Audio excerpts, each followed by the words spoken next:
Greetings, fellow humans, all you netizens out there in Finlandia who prefer audio-visual misinformation. Welcome to the first Human Day talk ever given. The occasion for uncelebrating Human Day was recently declared by the Natureocracy Alliance to occur every year on this day.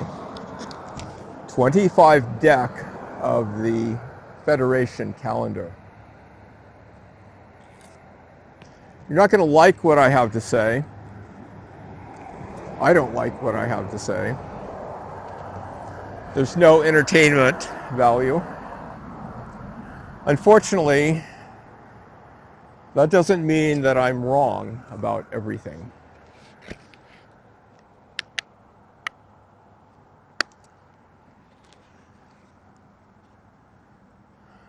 Across the bay, on the other side of these trees, is the proposed site of the future ruins of the Jordan Cove LNG terminal at the end of a proposed 234-mile pipeline to be built so natural gas, a byproduct of tight oil fracking, can be sent to China or Japan to return as commodities to stock our shelves for a time. 100 years ago, in 1919, when the Technical Alliance was formed, there were few cars here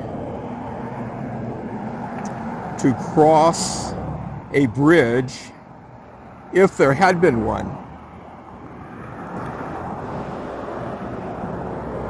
The bridge that is here was completed in 1936. When the bridge fails, will there still be cars and trucks using it? In other words, will the bridge outlast the car culture? I don't know.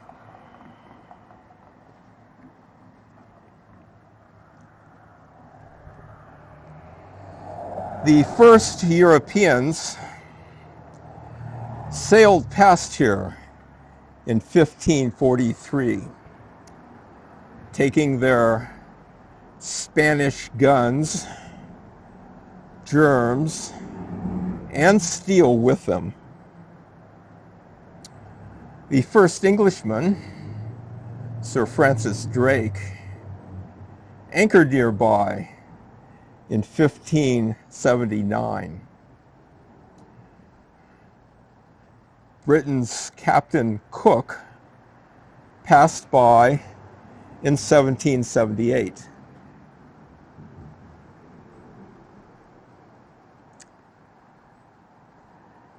And the Russians came to colonize North America, south of Alaska, in the 1790s to 1830s. And they did. By the 1790s, American fur traders had made the first, known to history, contact with the people living nearby. Though the fur traders were preceded by smallpox.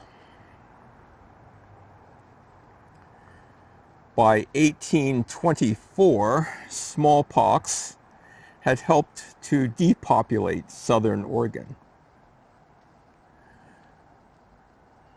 The Coos Bay native population had been about 2,000 prosperous people living the hunter-gatherer life as they had for millennia, apart, that is, from the warfare, genocide, slavery, and the general rape and pillage selected for by early empire building among the Pacific Northwest chiefdoms to the north.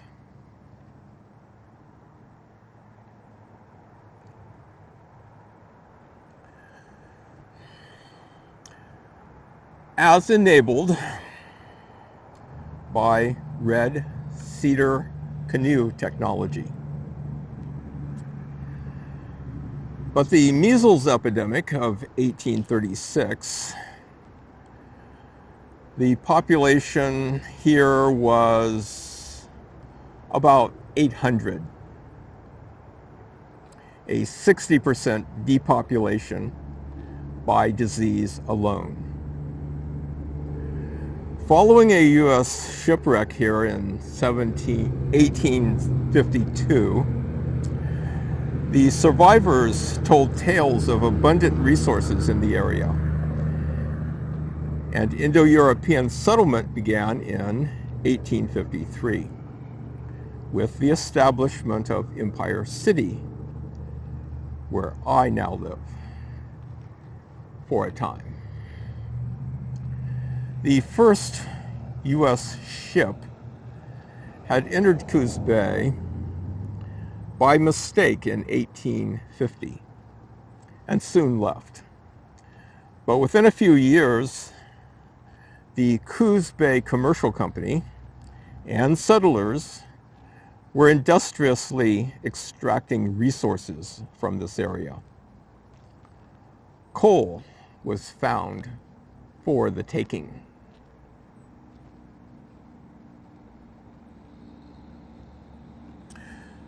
Unsustainable coal exports helped to keep prosperous San Franciscans, recently enriched by gold, toasty warm and comfortable.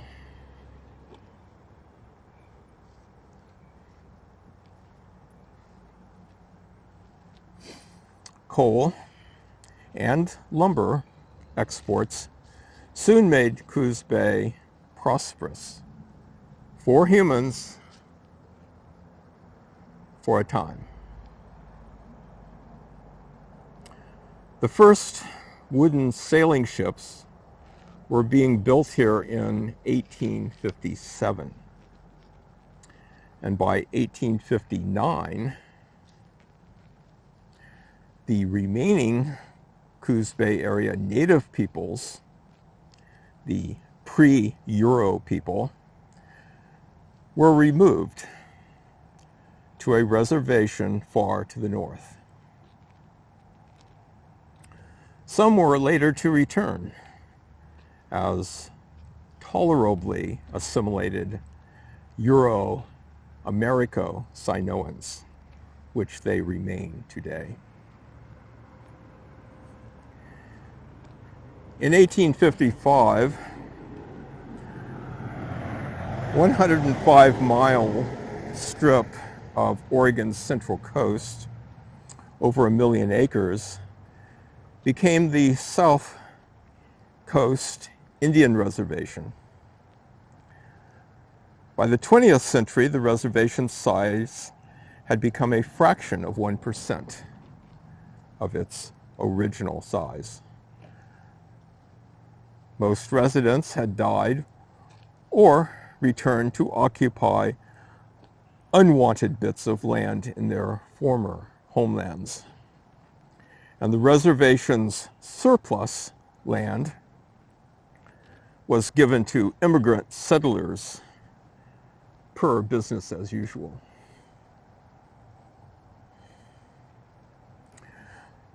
The first car arrived in 1908, a momentous event, and the car culture soon followed. In 1914, the first amphibious vehicle with pontoons and wheels, called the Land and Water Machine, and the first dune buggy were developed and made here. In the mid-20th century, Coos Bay was the world's largest lumber shipping port on the planet. For a time, there was seemingly endless lumber to prosperously export. The clear-cutting of such trees as grow back every 40 to 60 years is still profitable for a time. As I was walking here, about 800 cars, trucks, and other overpowered vehicles whizzed past me per hour.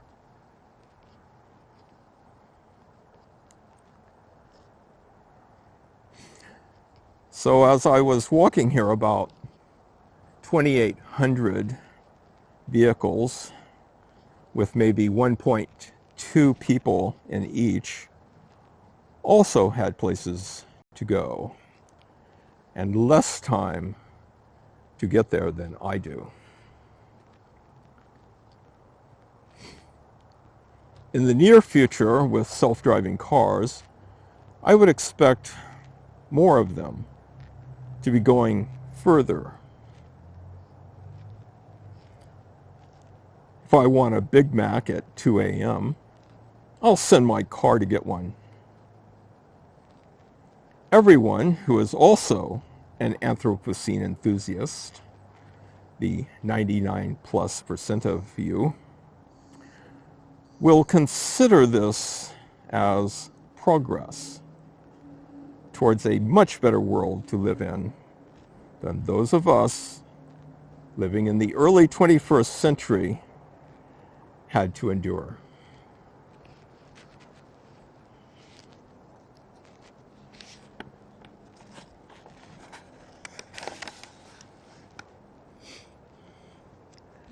Traffic does slack off here somewhat before dawn's early light, but I don't know how long I would have to stand here before I could see, no matter which way I looked, a moving, overpowered vehicle. As Howard T. Odum, systems ecologist and perhaps universal genius, noted, the worst mistake in modern civilization is allowing excess automobile horsepower. That is, we run cars and build throughways instead of asking what is the most appropriate transportation to make an optimal fit of people and environment.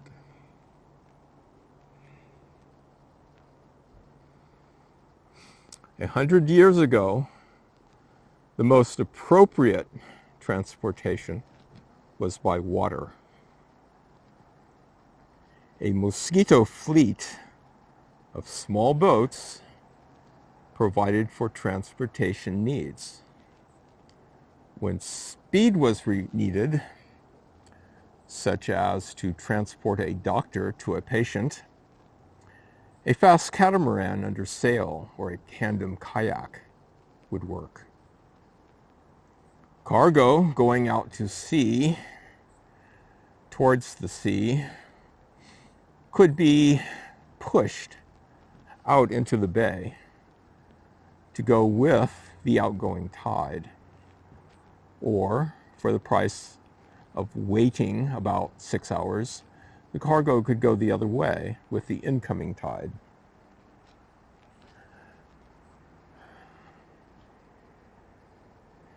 To tramp the world, sails worked and still do, and will become more common again. Humans addicted to high power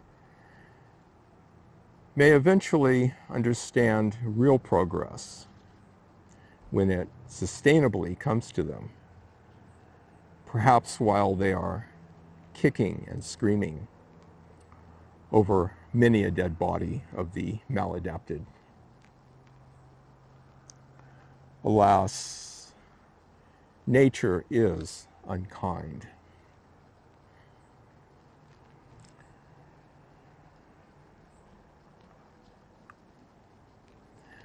There are now, for a time, about 65,000 humans living in the Coos Bay metro area.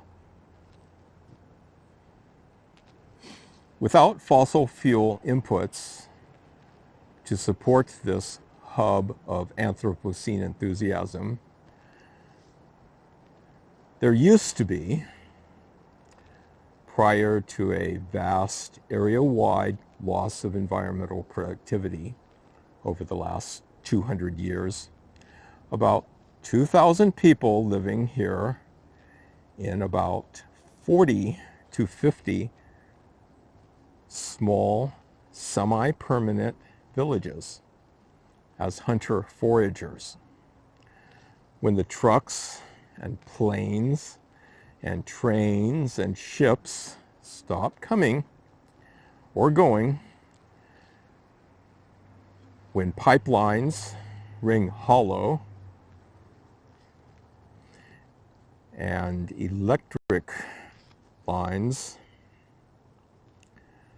are safe to cut for the copper wire, how many people will be living a prosperous life in the Coos Bay area? More than 800? Maybe. And what about people living in areas elsewhere, such as near you, for example? During descent, the environmental productivity of this area will be further degraded. About 10% of the area has not yet been degraded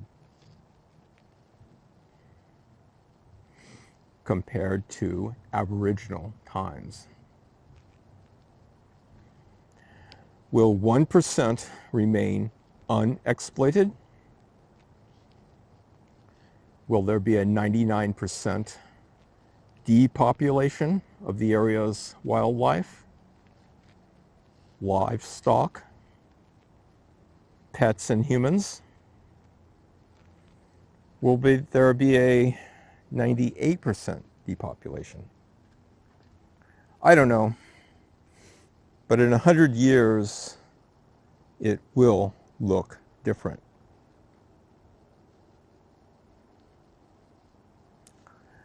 Maybe in 100 years, there will be a grand parade in Coos Bay. Tens, maybe hundreds of thousands of people will line the streets, celebrating the construction of the first of many bits of humanity's Dyson sphere. Maybe, in the future, Coos Bay will be a spaceport.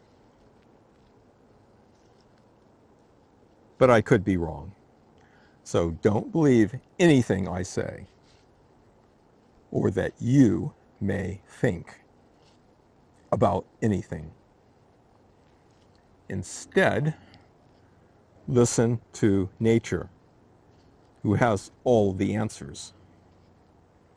And maybe listen to those who endeavor to listen to nature. Skeptically, of course.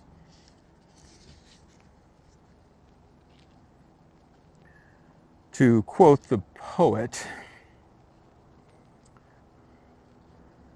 when thoughts of the last bitter hour come like a blight over thy spirit, and sad images of the stern agony and shroud and pall and breathless darkness and the narrow house make thee to shudder and grow sick at heart. Go forth under the open sky and list to nature's teachings. Stop listening to the prattle, to the voices in your head, to one's own or another's chatter. Don't listen to what the media, mainstream or social,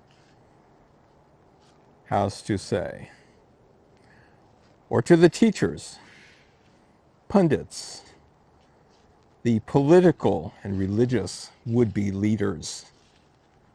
Stop listening to the human, empire-built serving intelligentsia. Do it. To think is to listen. Listen to nature. Actually, do it, bitches.